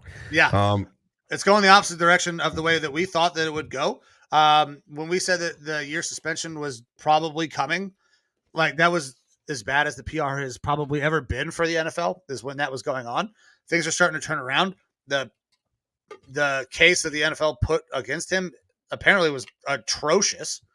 So it will probably be a very short suspension, and I would not surprise me if he is suspended at all, that he may go and appeal it. Yeah. Especially if there was no evidence brought forth in the closing arguments. What's interesting to me concerning the Texans here as well is that Deshaun Watson settled with a lot of his accusers recently, right? Mm-hmm. And it was 20 women that he settled with. Right. The Texans settled with 30. Yeah, they are done. The Texans are done with this like they are completely done. They're like, fuck this. Pay them what they want so we can make this story go the way. The NFL is ready for this story to be over. They need a decision to come down from Sue. Like they are ready to move on. They are ready to hand down the punishment, and then we can start talking about football because training camp opens in like fucking 10 days. They need this to go away. Yeah. So I just think it's interesting that they were able to brush this under the rug, but I feel like the NFL is probably going to lift up that rug and be like, "What's going on under here?" Yeah. Hey, what'd you guys sweep under this shit? Yeah. So look, at the end of the day, I think that everyone involved in this is going to lose a little bit, except for the women who made the accusations. They're obviously coming away at least with some sort of financial gains from it. Whether or not that is good enough or not, I don't know. Don't really care because that's for them to decide. Right. But I just thought that was interesting. We'll see if the Texans end up catching any extra flack for this or not, because as far as I'm concerned, them paying this settlement, it made the news, but not very much news. So it kind of worked for them in that aspect where, it was a news story cycle headline for a day, maybe, and then it's kind of faded. So if that's the case and they were able to kind of get the spotlight off of them real quick, then good on them for it, I guess. And I feel like the decision has got to be looming. Like the cases are done with the NFL. The hearings have been done. Like the decision on Deshaun has got to be coming very, very soon. I don't know what it's going to be. I have no idea. I thought for sure it was a year. Now I'm not sure he's going to get any games. 4 to 6. Like the only thing that hasn't happened is he's not going to get 9 games. He's not getting 1, 3, 5, 7, 9, 11, 13, or 15 games. Everybody's going with even the odd games. Mm-hmm. But, it'll be interesting. We fully expect to hear something pretty damn soon. Yeah. If it wasn't this week, then maybe next week. Gotta be the start of next week. I feel like I don't know though. We're getting close to the beginning of training camp, and I feel like the NFL is going to kind of want to put a bow on this before training camp because they know that they're probably going to have appeals to suspension. That's why it's got to come out this week. That way that you can deal with a week of appeals or 2 weeks or however the fucking long it's going to be. Yeah. Because if he's suspended, can he be in camp? Yes. Okay, you can be in camp. You just once the season starts, you must be away from the facility. Yep. I'm like 95% positive that he is allowed to. If you are suspended, you can still be at camp. You can still participate in all team activities, be at the facility and everything. You just cannot be there on game day. Okay. All right. So yeah, I'm ready for that story to be fucking over, man. I'm tired of it. I'm ready to move on to actual football. For game planning purposes, knowing what is happening and how it's going to kind of shake out is going to be really important to the team. They need to know. They've obviously got to be planning going forward with Brissett as their quarterback, as the starter for potentially the entire year. But there's also, this keeps getting thrown around a lot more, and it actually is making a lot more sense to me. Is if this suspension is longer, 8+ games, maybe Garoppolo is the way to go, because I think Garoppolo can afford you. It, man. You guys have the money for it, and you're one of the we got $55 million in cap space. We do. We absolutely. You're one of the few teams that actually has money for it. If this suspension happens, it's obviously going to be in the beginning of the year. If you are to, what the fuck are we going to give up? We already gave up all of our goddamn draft picks. I don't know that. I think you can actually get Garoppolo somewhat cheaper because there's no other suitors. There's like 0 other suitors out there. Well, they have the Seahawks as a suitor, but I don't think they're going to trade in division. They won't trade in division, and the Seahawks have made it pretty clear that they're not willing to trade for a quarterback. That if there's a free agent or something like that out there, that they'll look at him. But they've made that statement multiple times. Obviously, GMs can lie about that stuff, but I don't see a in-division trade happening. And I don't think this is a good year to need a quarterback. It's a really good year to need a quarterback. We're going to talk about that here in just a little bit, because there are some dudes. But Garoppolo kind of makes sense to me. Let's say Deshaun gets 8 games, right? You're able to bring in a Garoppolo who I don't know that there's an argument that he's going to be better than Brissett. Like, I don't think there is. They're the same in my opinion. yeah, I would take Garoppolo over Brissett personally. Man, when Jacoby was playing at his best, he was in MVP conversations in Indy before he got hurt. Like, he has played well in the past. Sure. Now, that hasn't happened in quite some time. Mm-hmm. But has Jimmy G ever wowed you? Has he ever been in those conversations like, man, this dude's got it? I mean, I really liked his potential when he came out, and obviously he's done good things with the 49ers and with the Patriots. He's definitely more of a game manager than just like the big arm quarterback, but I mean, you can't argue with the win rate of the 49ers. That's true. That's very true. There. Look, I think you have the money right now, right? And you can only carry so much of that over to the next season. So if you got the money now and you're able to get him and bring him in, and he plays for you for 6 to 8 games, you're talking about carrying him up to the trade deadline. There will for sure be injuries in the NFL.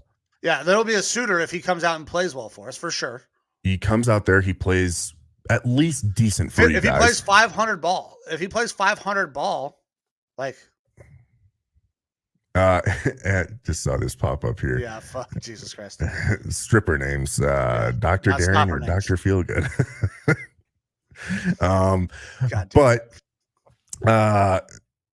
You bring in Jimmy G for that first half of the year, and then you trade him out for something, a little bit. Again, you're going to get a pittance, but you're able to get something for him probably from an elite team who is going to, their quarterback situation isn't working out, or they have an injury. All right. That carries you through the first half of the year with a known, top, 15 to 20 quarterback in the league, which Brissett, I think, if he exceeds, he's a bottom tier starter. Yeah, but if he exceeds his expectation, he could be in that top 15 to 20 range, but you don't know if you're going to get that. I think from Jimmy, you actually can expect to be 15 to 20 or better in the league, depending on how well he plays.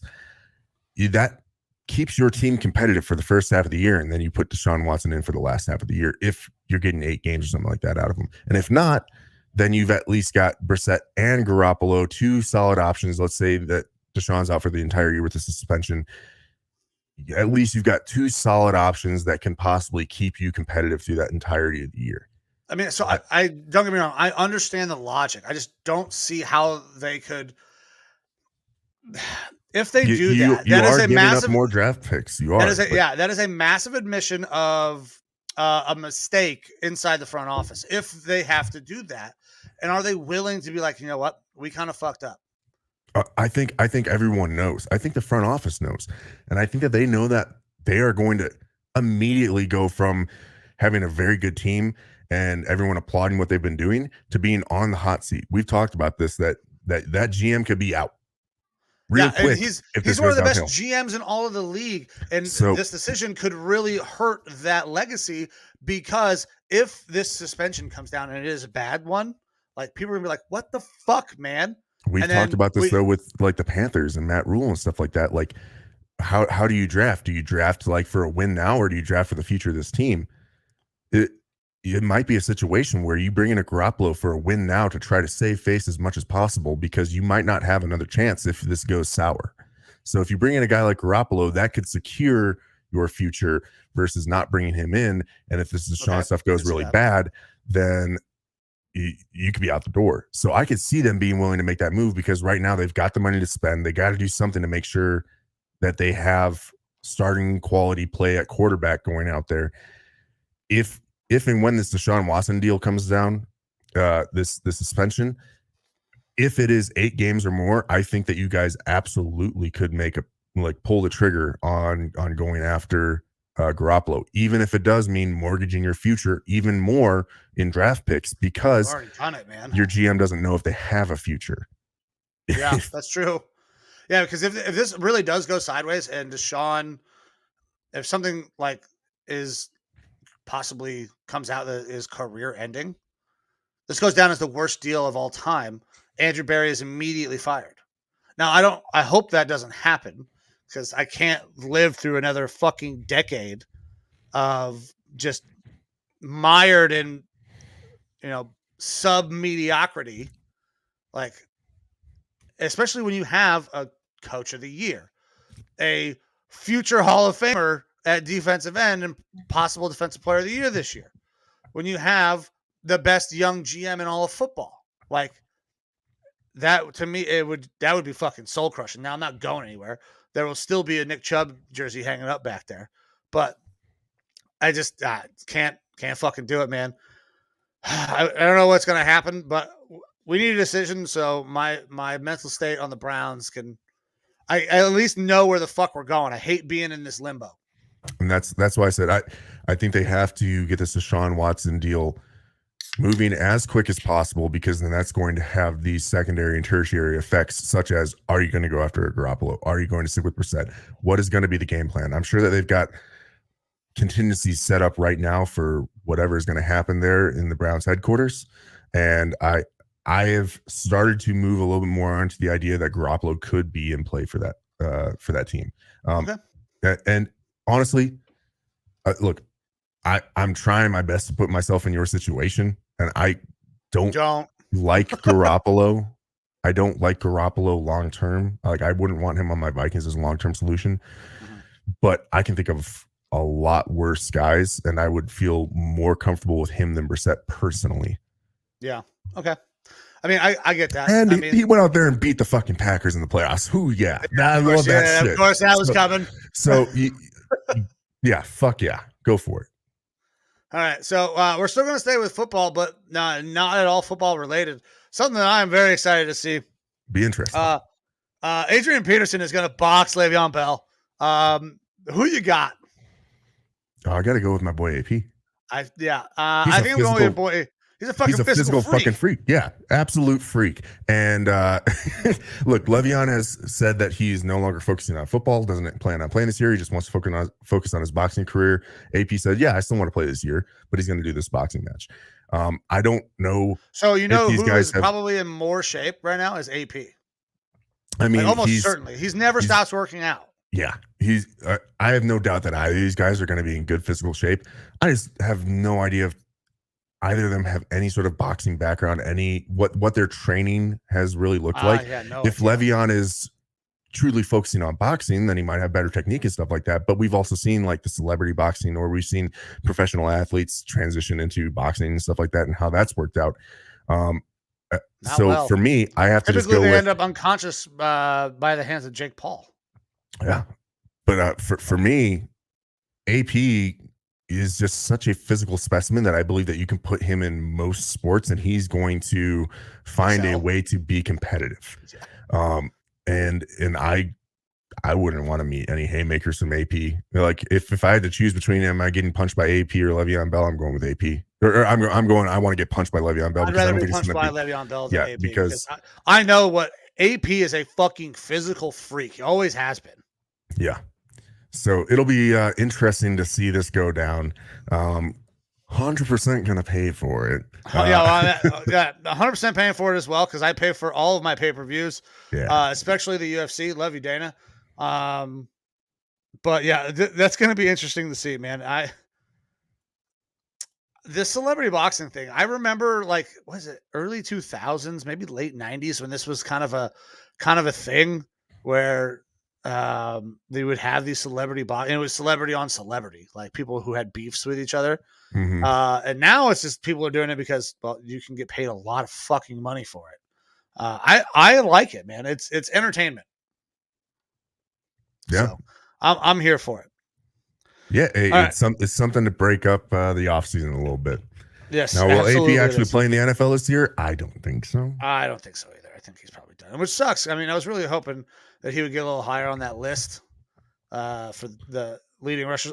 At one point, I thought that there was a chance that he was the guy that I thought had the chance to break Evan Smith's record. Mm-hmm. Look, the only guy that I can remember who was putting up seasons back to back that had a chance to break his record. If we have another situation on a team like the Ravens had last year, where it's like, oh, just every fucking running back is going down. Yeah, maybe. AP could definitely still see some But play. there's so many young cats, man. Like, you don't have to go pay an AP. You can go find a dude off the street, like a guy who's playing in the fucking AFL, who's 22, that maybe he just fucking pops. Like, running backs, and it sucks, but they're becoming a dime a dozen. Yeah. You can find them all over the place. The benefit with AP is you know what you're getting out of him, and he's going to be able to pick up a playbook quicker than maybe someone with less experience doing that. So if you need a plug and play guy for a little bit, he might be the dude to do it. But obviously he has gone downhill, as happens with running backs, as they age, as they get more wear and tear in their body. But I'm always going to have a soft spot in my heart for AP because, I mean, he was, I remember him coming out in the draft and thinking, like, if there's any way we can get this guy, I will be so fucking stoked. I loved running back. I love running backs in general. And watching him play in college was, you could see that he was special. And then him coming to the Vikings. Huh? He was a man among boys in college. Oh, yeah. And then to see him come to my team in the NFL and just immediately start to be something special as well, it was super exciting. His legal troubles and stuff like that aside, like, yeah, I loved having AP on the team. Was sad to see him go, and I was and still am rooting for him to reach his career goals that he's looking for as far as beating them and stuff like that. I don't see it happening. No, not at this point. The last couple of years have really killed any chances he had of that. He would have had to go for 1,000 the last 3 seasons to even think about sniffing that record. Yeah. But as far as his boxing match, my money's on him. Yeah, my money's on him as well. All right, so we're gonna do one more football thing. Kind of a little change here. Something I found. PFF put this out. So we're gonna do a little screen share here. We're gonna build a team. We're each gonna build a team.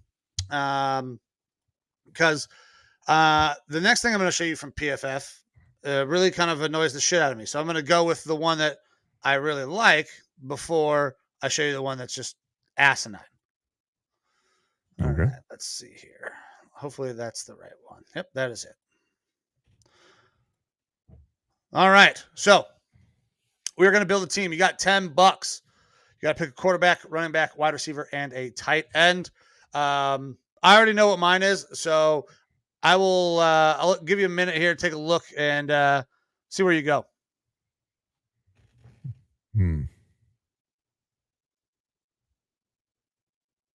Well, some of these numbers seem asinine. Yeah, I agree. There were some numbers, and I was like, man, why is this guy above this guy?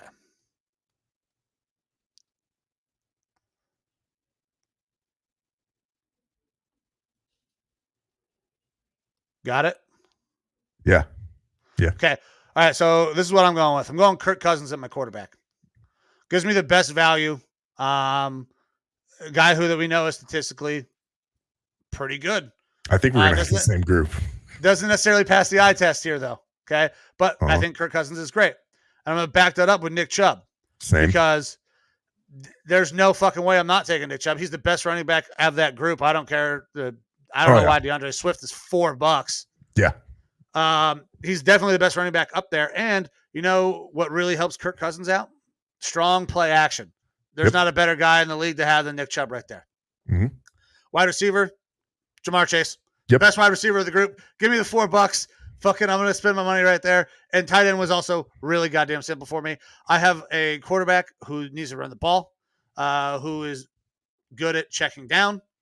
I need a tight end who can fucking block, catch checkdowns, and do something with them.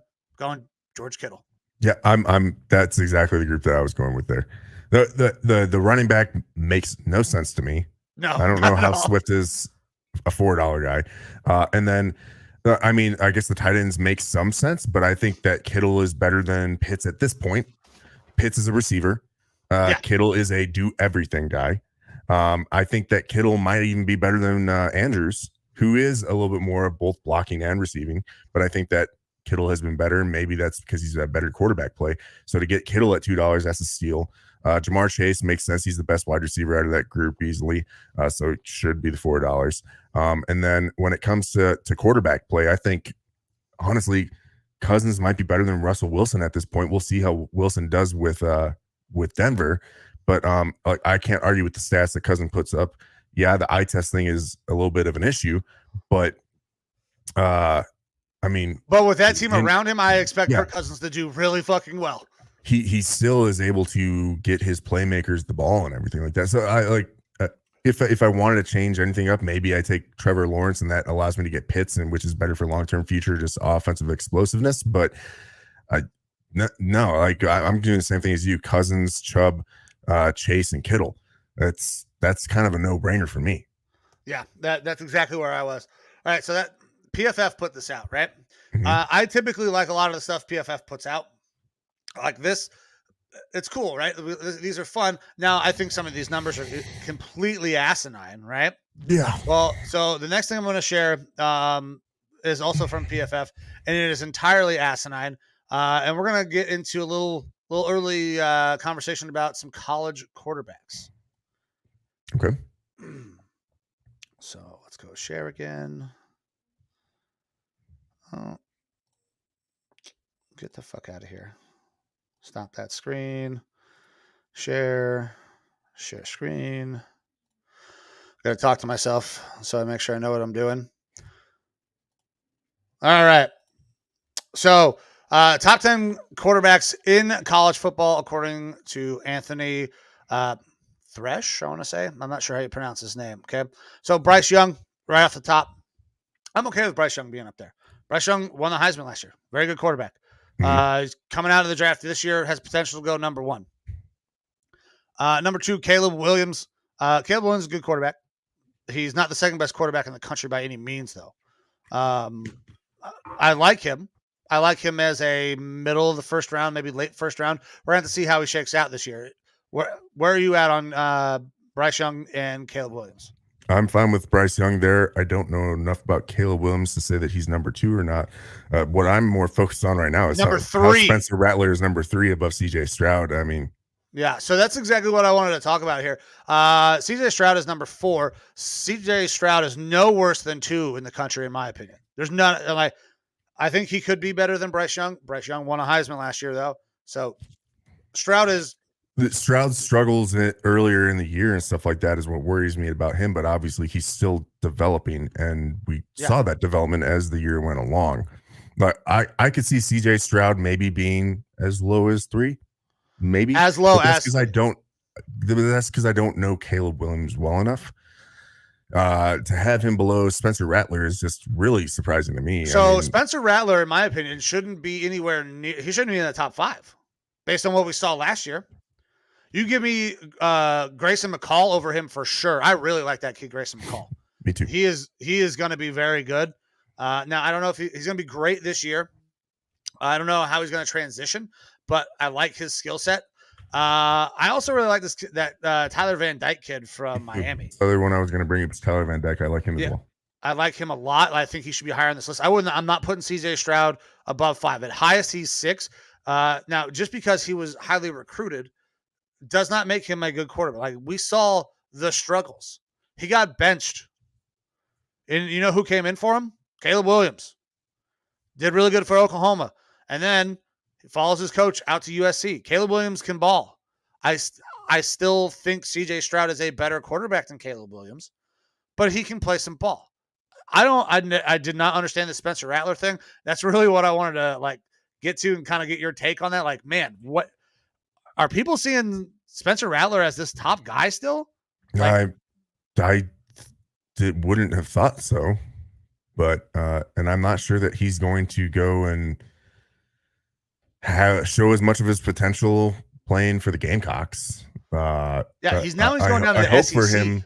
I hope for him that he kind of can turn his collegiate career around, but I don't think that warrants him being top 5 in this list. Yeah, me either. I don't get it. I couldn't believe it when I saw it, because PFF usually puts out some really good shit, and I was like, what the fuck is happening right now? I went on Twitter and was like, man, it is an insult to CJ Stroud and to some of these other quarterbacks to have Spencer Rattler over them, especially considering what we saw last year. Yeah, it's that was a little bit of a surprise.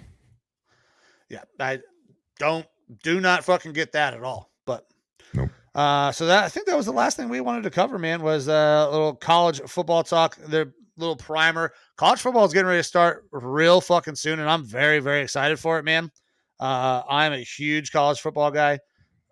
In my opinion, it is the greatest form of football. I love the NFL, but man, college football, there's just a different atmosphere, and I'm so excited to be here in Ohio.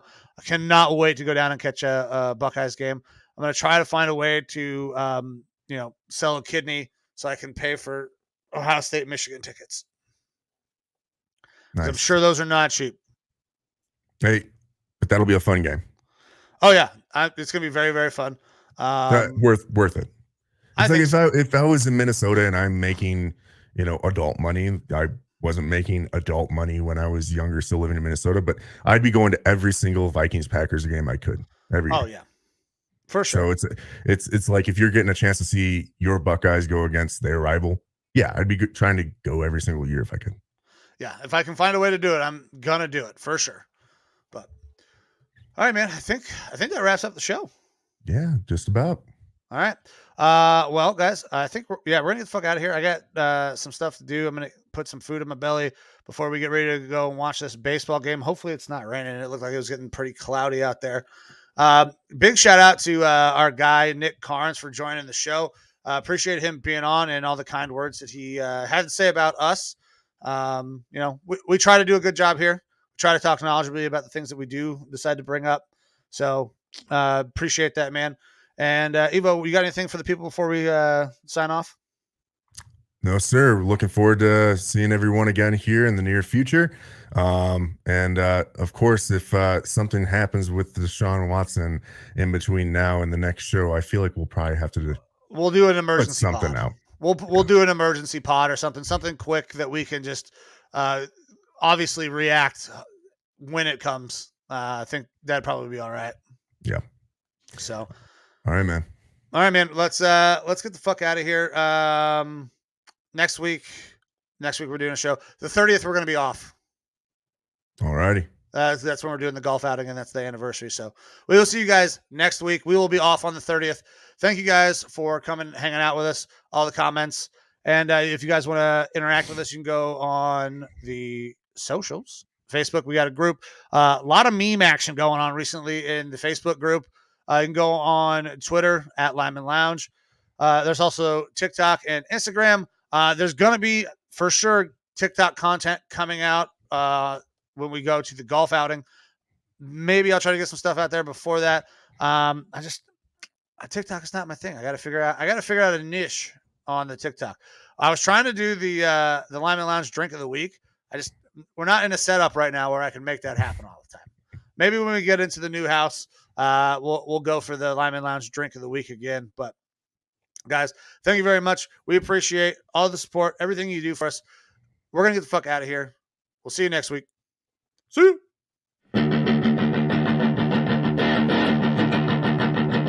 Welcome to the Lineman Lounge, hosted by Mike and Evo, calling their shots and being outlandish.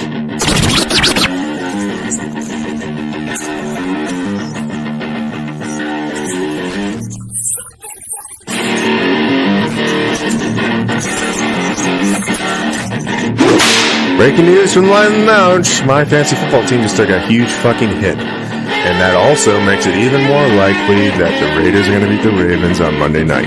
Le'Veon Bell is about to be your starter. Latavius Murray is going to go there as well. Jesus, fuck my ass. Get ready for the thickest podcast in the game. Coming to you from Hangar 6, where sleeves are optional.